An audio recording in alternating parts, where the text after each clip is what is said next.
오늘 은혜 받으실 하나님의 말씀을 함께 살펴보도록 하겠습니다. 오늘 은혜 받으실 하나님의 말씀은 창세기 13장 1절에서 18절 말씀까지 되겠습니다. 우리 성경을 보시고 또 스크린을 보시고 우리 같이 합독하도록 하겠습니다. 아브라함이 애굽에서 그와 그의 아내와 모든 소유와 롯과 함께 네겝으로 올라가니 아브라함에게 가축과 은과 금이 풍부하였더라. 그가 네겝에서부터 길을 떠나 베델에 이르며 베델과 아이 사이 곧 전에 장막을 쳤던 곳에 이르니 그가 처음으로 제단을 쌓은 곳이라. 그가 거기서 야훼의 이름을 불렀더라. 아브라함의 일행 롯도 양과 소와 장막이 있으므로 그 땅이 그들이 통거하기에 넉넉하지 못하였으니 이는 그들의 소유가 많아서 통거할 수 없었음이니라. 그러므로 아브라함의 가축의 목자와 롯의 가축의 목자가 서로 다투고 또 가나안 사람과 브리스 사람도 그 땅에 거주하였는지라. 아브라함이 롯에게 이르되 우리는 한 친족이라. 나나 너나 내 목자나 내 목자나 서로 다투게 하지 말자. 내 앞에 온 땅이 있지 아니하냐. 나를 떠나가라. 내가 좌하면 나는 우하고 내가 우하면 나는 좌하리라. 이에 롯이 눈을 들어 요단 지역을 바라본즉 소알까지 온 땅에 물이 넉넉하니 야훼께서 소돔과 고모라를 멸하시기 전이었으므로 야훼의 동산 같고 애굽 땅과 같았더라. 그러므로 롯이 요단 온 지역을 택하고 동으로 옮기니 그들이 서로 떠난지라.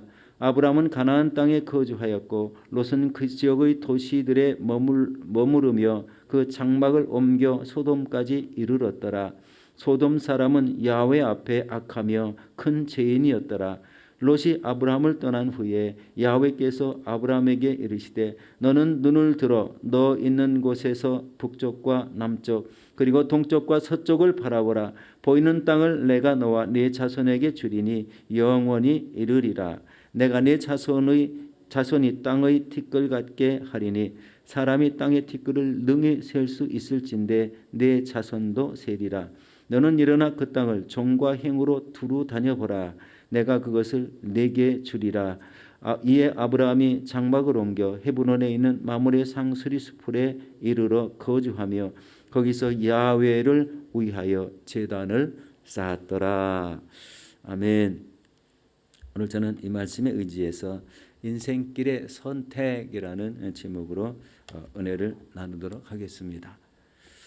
오늘 본문에 보면 아브라함이 가뭄으로 인해서 애굽으로 내려갔다가 다시 그 아내 사라와 또 모든 소유와 롯과 함께 네겝으로 올라가고 다시 베델과 아이 사이 곧 전에 장막을 쳤던 곳 그가 처음으로 제단을 쌓은 곳으로 올라오게 되었습니다.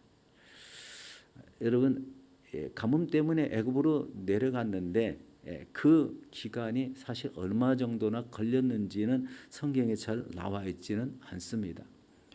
그런데 이제 아브라함은 하나님의 이름을 부르며 다시 가나안 땅 전에 장막을 쳤던 곳으로 돌아와서 예배를 드리는 그런 모습이 여기 나와 있습니다.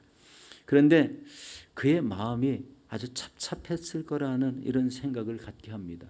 왜냐하면 애굽에 내려갔다가 자기 아내를 누이라고 속이고 바로의 후궁이 되게 하였기 때문입니다. 아내를 바로에게 뺏겼다는 거죠. 그런데 이 문제의 해결은 하나님께서 해주셨습니다. 하나님께서 바로의 집에 재앙을 내리고 그리고 사라가 아브라함의 아내인 것을 밝히게 되면서 애굽에서 다시 우리 가나안 땅으로 우리 올라오게 되었죠.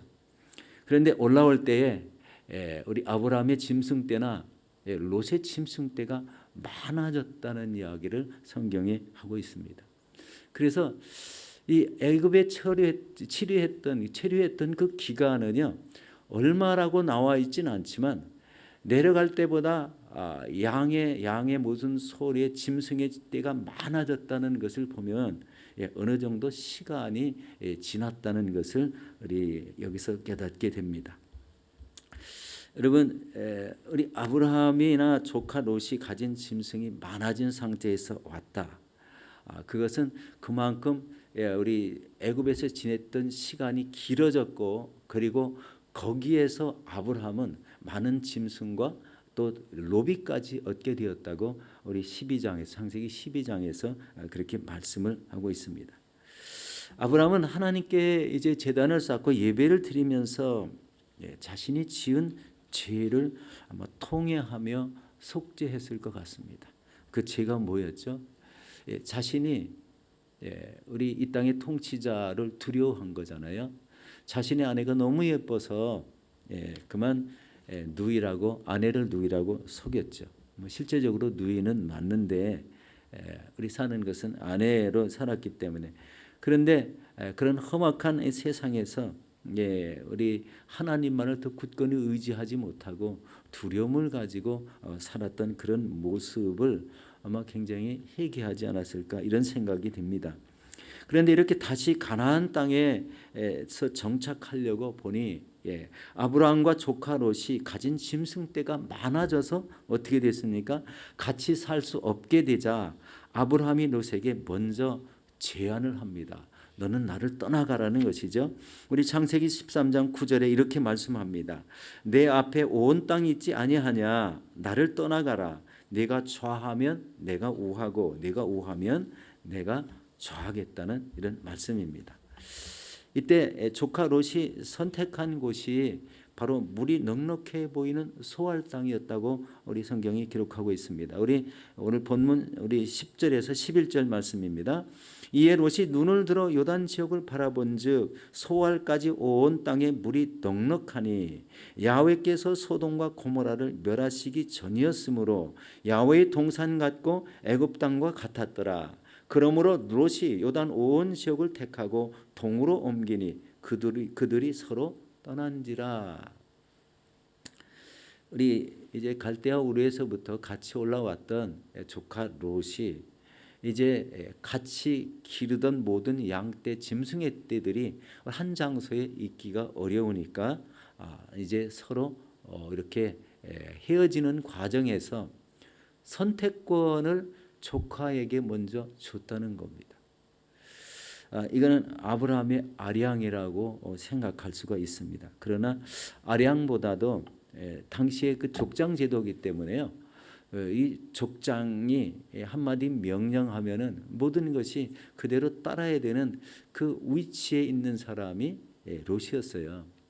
그런데 롯에게 먼저 우리 삶의 우선권, 선택권을 네가 택해라 하는 이런 방법을 줬다는 겁니다. 롯이 이렇게 온 들판을 바라보니까 물이 넉넉하고 푸른 초장이 꽉 깔린 이런 소알 땅을 택했던 것을 봅니다. 바로 이 소알 땅이라는 그 장소가 이제 조금만 더 가면은 이 소돔과 고모라로 연결되는 그런 땅이죠. 이 중요한 것은 이 넉넉한 이 땅도 중요하지만 우리 눈에 보이는 것은 소돔과 고모라 땅을 본 게 아니라 자기 짐승떼를 우리 잘 칠 수 있겠다는 현 상태만 보았다는 것입니다. 그런데 후에 롯은 우리 12절 하반절에 보니까 그 지역의 도시들에게 머무르며 장막을 옮겨서 소돔까지 이르렀다고 이렇게 표현하고 있습니다. 이 말의 의미는요, 아브라함은 자신의 죄를 하나님 제단에 엎드리며 죄를 고백하고 갈 길을 인도함 받는 이런 삶을 택했지만 조카 롯은 자기 눈에 보기 좋은 대로 스스로 택해서 자기의 가솔들 모든 짐승떼를 이끌고 다 나가게 되었다는 겁니다. 우리가 인생을 살아가는데요, 가장 중요한 이 선택이 바로 이 부분입니다.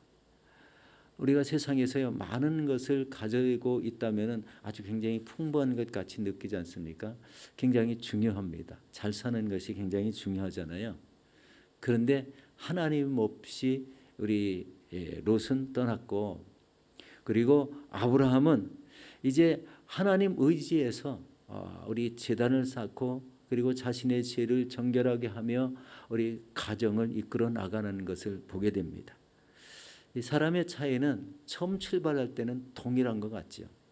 그렇지만 나중에 가는 길을 보면은 점점점 사이가 벌어져서 이쪽 가는 종결 지점, 종착역과 이쪽에 가는 종착역은 만날래야 만날 수 없는 그런 삶이 된다는 것을 여기서 보게 됩니다. 자신이 가야 할 곳을 한 번도 묻지 않고 떠난 사람과 늘 이 하나님과의 그 관계를 유지하며 나의 인생길을 인도함 받는 사람과의 차이점이 분명히 있다는 겁니다. 여러분, 이제 롯의 삶의 결과는 우리가 다 잘 알지 않습니까? 소돔과 고모라 땅에 이제 유황불비가 내리고 그리고 완전히 멸망하는 중에 이 아브라함을 생각한 이 천사가 어떻게 했어요? 이 롯의 가족들을 이끌어내서 우리 가까운 땅으로 피하게 합니다. 그런데 천사가 한 가지 우리 중요한 말을 주었죠. 뒤를 돌아보지 말라. 뒤를 돌아본 롯의 아내는 소금기둥이 되었습니다. 또 우리 소알 땅에 들어간 두 딸로 말미암아 이상한 이런 자녀를 낳게 되죠. 그 모압과 암몬의 후손이 되었습니다. 한 가정의 흐름이 이렇게 해서 끝나게 되죠. 얼마나 허망합니까? 믿음의 소망도 없고 이 땅에서 잘 사는 방법을 택했는데 결국은 하나님 없이 살다가 하나님의 인도함 없이 살다가 우리 세상 속 함께 멸망했다면 그같이 허무한 것이 어디 있겠습니까? 그리고 그 후손들이 장구하게 이어지지 못하는 이런 모습 속에 참 안타깝다고 생각되지 않습니까? 여러분 평소에 무엇을 결정할 때 어떤 방법으로 삶을 결정해서 나가십니까? 여러분 하나님께 기도하며 성령의 인도하심을 따라 나가십니까? 아니면 롯과 같이 자신의 눈에 보이는 대로 결정하며 나가십니까? 삶의 방향은 바로 여기에 있다는 것입니다. 한번 결정을 잘못한 결과가 바로 이 가족이 음란의 도시에 빠지고 아내는 소금기둥이 되고 그리고 두 딸은 이런 아버지에게 우리 술을 먹이게 해서 몹쓸질을 하고 바로 이런 족속이 모압과 암몬이라는 족속이 되어서 이스라엘 나라를 괴롭히는 이런 민족으로 변했다는 겁니다. 아브라함과 함께 지낸 롯이 바로 후손들이 이렇게 변하는 것을 보게 됩니다. 최근에요, 여러분 한국의 유명 목회자들이 국회의사당 앞에서 차별금지법 반대를 위해서 이 피켓을 들고 1인 시위를 했다는 뉴스를 보게 됐어요. 우리 유명한 목회자들이 1인 시위를 했더라고요. 그것을 보고 너무 참 깜짝 놀랐는데요. 그게 의미하는 바가 무엇일까요? 여러분 굉장히 중요한 의미가 있지 않습니까? 여러분 동성결혼 합법화를 이루고 그것을 한국 사람들이 차별을 많이 하니까 차별금지법을 우리 법을 제정하려고 하니까 그것을 막으려고 지금 피켓 시위를 하는 거지 않습니까? 그러니까 한국의 이런 동성애를 통해서 남자는 남자끼리 여자는 여자끼리 살아가는 이 동성결혼을 반대하는 거예요. 그런데 그 피켓 시위가 많은 사람이 함께 시위하는 이런 것을 택하지 않고 1인 시위를 택했다는 것. 그러니까 교회 대표로 이렇게 오셨는지는 모르겠어요. 그런데 나중에 그 내용을 잘 읽어보니까 그 목회자들이 번갈아 가면서 이 피켓 시위를 했다는 이런 이야기가 있었습니다. 여러분 호주에서도 일어나지 말아야 될 우리 동성결혼 합법화가 2017년도 12월 달에 여러분 우리 체결이 됐잖아요. 여자는 여자끼리 결혼하고 남자는 남자끼리 결혼했다. 우리 제가 자료를 조금 한번 찾아봤어요. 2018년도 말에 딱 1년이 지난 후에 그럼 동성끼리 결혼한 그 결혼 가정 수가 얼마나 되었을까 찾아봤는데요. 호주에서 1년이 지난 후에 동성 간 결혼한 커플이요 6,538쌍이었다고 합니다. 그리고 이 중에서 3,781쌍이 여성끼리 결혼했고요. 2,757쌍은 남성끼리 결혼을 했다고 합니다. 말이 이상하잖아요. 여성끼리 결혼했고 남성끼리 결혼했다. 호주가 세계에서 이 26번째로 이 동성결혼 합법화를 아주 법으로 만들게 되었죠. 그 후에 한 국가가 늘어서 지금 이제 27개국이 동성결혼 합법화를 추진하고 살고 있는데, 그 이후가 바로 우리나라가 될 확률이 많다는 거예요. 이것을 찬성하며 우리 이제 정치적으로 이 지위가 높은 사람들이 이것을 체결하려고 하다 보니까요. 우리 이것이 잘못되고 이것이 계속 퍼져나갈 때 이 소돔과 고모라 땅 같은 이런 나라가 되기 때문에요. 이것을 막겠다고 1인 시위까지 나서는 이런 모습이요. 우리 하나님의 마음을 가진 사람들의 모습이라고 생각이 되지 않습니까? 참 이 땅에 이렇게 너무 험악한 이런 모습, 사람들은 모두 자신 스스로가 결정하며 살아가는 것을 존중하는 시대다 보니까요. 동성 결혼까지도 본인 스스로 택하려고 하는 이런 모습이 너무 참 안타깝습니다. 이런 모습을 통해서 온 도시가 다시 소돔과 고모라가 된다면 그 땅에 임할 진노는 역시 우리 하나님이 하실 겁니다. 하나님의 뜻대로 살아가는 방법을 택하지 않으면 그렇게 된다는 것을 깨닫게 되죠. 우리 창세기 2장 24절에 보면요.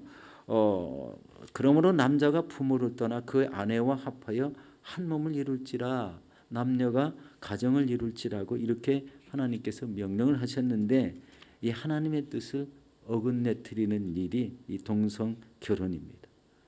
옛날 당시에는 있을 수가 없었는데, 그게 아브라함의 조카 롯에서부터, 롯에 사는 그런 그 롯이 그런 장소에 살아감으로 인해서 이런 모습이 이어지고, 지금 세대에 와서는 아예 그것을 법제화해서 우리 마음 놓고 동성끼리 이렇게 살아가려고 하고 있다는 것입니다.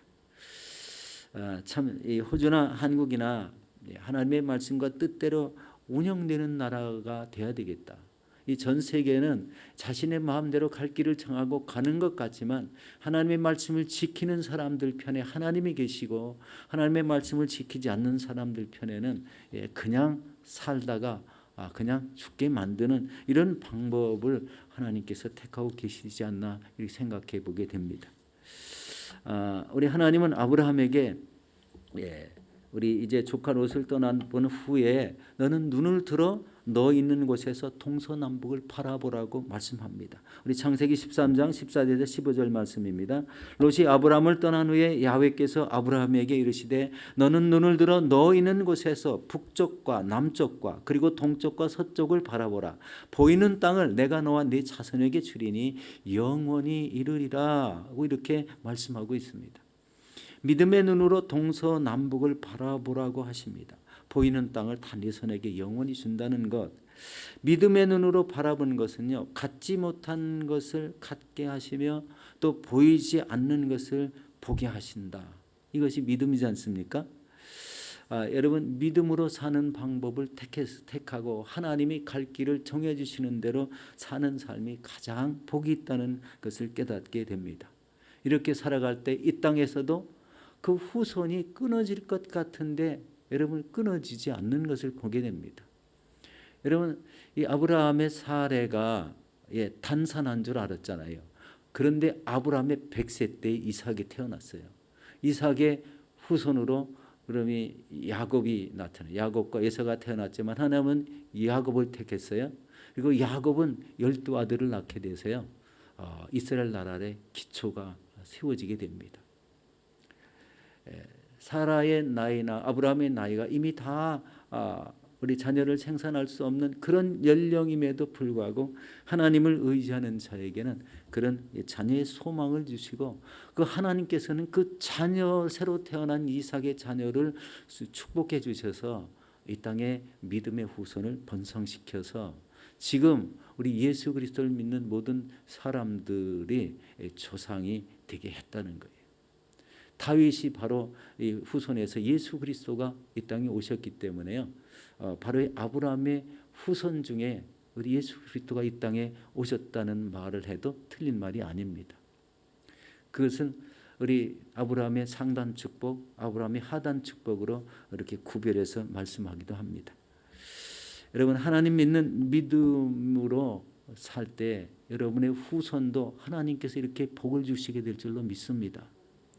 인생의 길이 자신이 옳은 대로 택해서 살다 보면요, 그것이 처음에는 잘 되는 것 같은데 끝은 그렇지 않다는 거예요.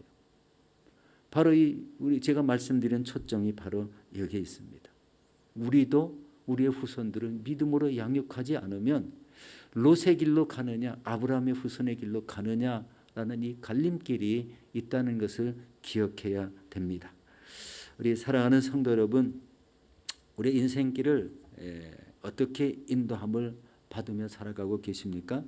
하나님 없이 자신의 뜻대로 결정하고 나가는 길을 택하고 계십니까? 아니면 하나님이 주신 동서남북의 방향을 제시한 받은 대로 살아가고 계십니까?